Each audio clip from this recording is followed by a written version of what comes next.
Pay scale হবে সিদ্ধান্ত চূড়ান্ত, কিন্তু কবে থেকে বেতন বাড়বে তা জানেন না কেউই। নবম জাতীয় বেতন কমিশনের সুপারিশ নিয়ে সরকারি কর্মকর্তা কর্মচারী এবং লাখো লাখো অবসরপ্রাপ্তদের অনিশ্চয়তা এখন চরমে। একদিকে ১০০ থেকে ১৪২% বেতন বাড়ানোর প্রস্তাব, অন্যদিকে আইএমএফ এর ঋণ শর্ত আর সরকারের অর্থনৈতিক চাপ। অবশেষে কবে নাগাদ প্রকাশ পাচ্ছে বহুল প্রতীক্ষিত এই গেজেট? নবম জাতীয় বেতন কমিশনের সুপারিশ বাস্তবায়ন ও নতুন বেতন কাঠামোর গেজেট প্রকাশ নিয়ে সরকারি কর্মকর্তা কর্মচারীদের মধ্যে ক্ষোভের আগুন তীব্র হচ্ছে। দীর্ঘদিন ধরে নতুন পে স্কেলের প্রত্যাশায় থাকা লাখো লাখো চাকরিজীবী এখন চরম অনিশ্চয়তায় দিন কাটাচ্ছেন। সবচেয়ে বেশি উদ্বেগে রয়েছেন অবসরপ্রাপ্ত কর্মকর্তা কর্মচারীরা, কারণ নতুন বেতন কাঠামোর উপর নির্ভর করছে তাদের পেনশন ও অন্যান্য আর্থিক সুবিধার নতুন হিসাব। যদিও সরকারের পক্ষ থেকে বারবার আশ্বাস দেওয়া হচ্ছে যে নবম পে স্কেলের গেজেট প্রণয়ন শেষ পর্যায়ে এবং মন্ত্রিসভার অনুমোদন মিললেই প্রজ্ঞাপন জারি হবে, কিন্তু কোন গ্রেডে কত টাকা বাড়বে আর এটি ঠিক কবে থেকে কার্যকর হবে তা নিয়ে পরিষ্কার তথ্য না থাকায় বিভ্রান্তি বাড়ছে দিন দিন।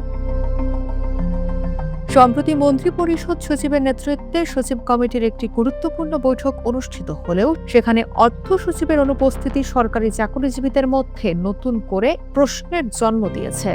অন্যদিকে সচিবালয়ে নানা গুঞ্জন ভাসছে।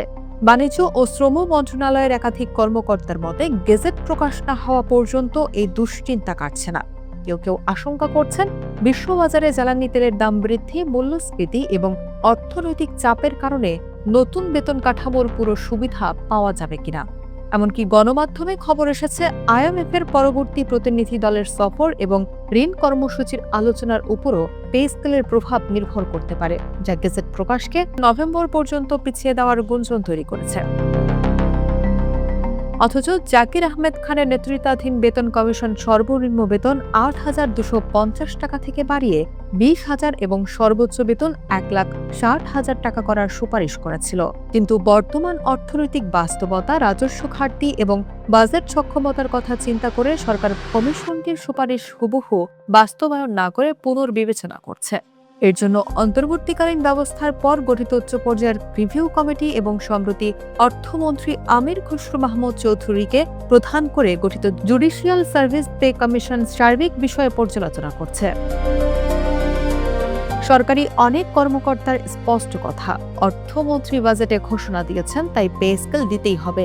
এটি বাতিলের সুযোগ নেই, বিলম্ব হলে ক্ষোভ আরও বাড়বে। অর্থ বিভাগ সূত্রে জানা গেছে, জ্বালানি ভর্তুকি এবং চড়া এলএনজি আমদানির দরুন সরকারের উপর এমনিতেই বড় ধরনের আর্থিক চাপ রয়েছে। এর মধ্যে হাজার হাজার কোটি টাকার নতুন বেতন স্কেল বাস্তবায়ন করা সরকারের জন্য বড় এক চ্যালেঞ্জ। তবে অর্থমন্ত্রী সাম্প্রতিক বক্তব্যে আশ্বস্ত করেছেন যে আইএমএফ এর ঋণের সঙ্গে নতুন বেতন কাঠামোর কোনো বিপরীতমুখী সম্পর্ক নেই।